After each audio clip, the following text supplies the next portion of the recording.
नमस्ते दोस्तों, कैसे हो आप लोग। उम्मीद है आप सब अच्छे होंगे। तो दोस्तों आपकी वीडियो में हम लोग करने वाले हैं क्वेश्चन नंबर 8। ब्लॉक नंबर है आपका 1, यूनिट नंबर आपका 2 है और MEG 10 से आपका ये टॉपिक है फ्रेंड्स। तो इससे पहले मैं बहुत सारे क्वेश्चंस अपलोड कर चुकी हूँ, आप लोग देख सकते हो उन वीडियोज़ को। उसके बाद फिर इसको भी आप लोग कंटिन्यू कीजिए। तो देखते हैं क्वेश्चन नंबर 8 क्या है। Critically analyse Macaulay's attack on the orientalist position on Indian education. तो फ्रेंड्स मैं आज के लिए सभी पॉइंट्स जो है वो आपके साथ डिस्कस नहीं करने वाली हूँ, थोड़ा थोड़ा आइडिया दूंगी, आप लोग इसको रीड कीजिए क्योंकि मैकॉले से जो रिलेटेड पॉइंट्स हैं लगभग मिलते जुलते हैं। तो इसमें मैं आपको बता देती हूँ कि ओरिएंटलिस्ट कौन होते हैं। तो ये वो स्कॉलर्स होते हैं जो होते तो वेस्टर्न वर्ल्ड से हैं, बट ये जो लोग हैं लिखते हैं ये ईस्टर्न वर्ल्ड के बारे में, या फिर वहाँ की जो कल्चर, लैंग्वेज एंड ट्रेडिशन को वो स्टडी करते हैं। तो ये जो ओरिएंटलिस्ट पीपल होते हैं तो ये ईस्टर्न वर्ल्ड के लिटरेचर या कल्चर को ये सपोर्ट करते होते हैं, और इनको लगता है कि वहाँ के जो आइडियाज़ होते हैं वो अच्छे हैं और उन्हें हमें अपने वेस्टर्न वर्ल्ड के साथ भी लाना चाहिए। लेकिन इसी बात पे जो मैकॉले है वो क्रिटिसाइज़ करता है इन ओरिएंटलिस्ट पीपल को, क्योंकि मैकॉले को लगता है कि जो भी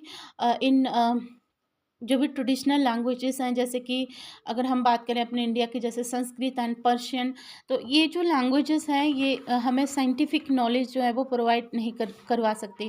कहने का मतलब है कि जो अगर हमें साइंस या टेक्नोलॉजी पढ़ना है या फिर हमें वर्ल्ड के साथ इंटीग्रेट होना है, वर्ल्ड की अगर नॉलेज हमें हासिल करनी है तो फिर हमें इंग्लिश सीखनी पड़ेगी। फिर ये जो क्लासिकल लैंग्वेजेस हैं ये बहुत ज़्यादा आउटडेटेड हो जाती हैं और हमें वो नॉलेज नहीं प्रोवाइड कर सकती जो कि इंग्लिश एजुकेशन में सब्जेक्ट पढ़ने से हो सकती है।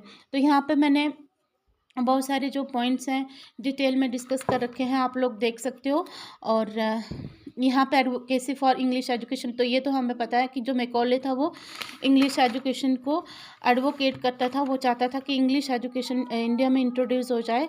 और मैंने आपको बताया था कि जैसे जो अंग्रेज़ लोग थे बहुत ही सेल्फ सेंटर्ड थे, वो सिर्फ अपने बेनिफिट के लिए सब कुछ कर रहे थे। हो सकता है कुछ चीज़ें जो हमारे समाज में उन्होंने बिल्कुल बदली, बहुत सारी जो बुराइयां थी उनको बदलने की कोशिश करी, बट बहुत ज़्यादा वो सेल्फ सेंटर्ड लोग थे। तो यहाँ पे जो इंग्लिश एजुकेशन को इंट्रोड्यूस करने का भी उनका यही मतलब था कि वो इस तरह की क्लास को क्रिएट कर लेंगे जो कि उनके लिए क्या होगी, वफादार होगी, उनके लिए काम करेगी।